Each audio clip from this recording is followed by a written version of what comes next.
Hello everyone. So today I have this one.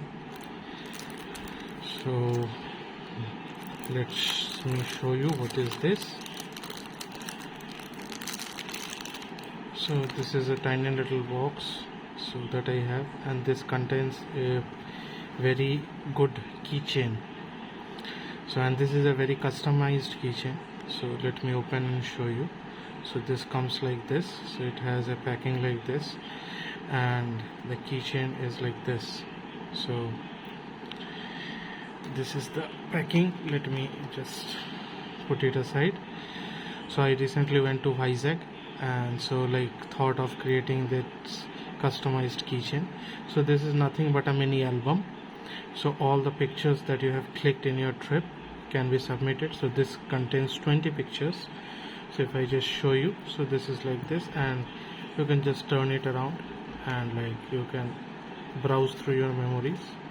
This is a very small one. So this looks like this. So all the pictures that you have been printed well and have been made into an album. So this looks like this.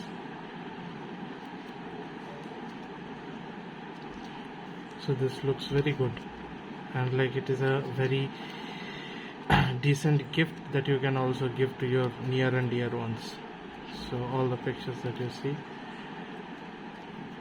and if I talk about the size, so this is this much only.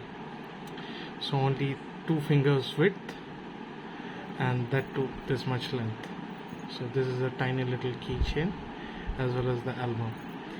And the interesting part is this, I have completely made it from my own. So nobody or no vendors in internet provides you like this. So this is completely made by me. Thanks for watching. Bye bye.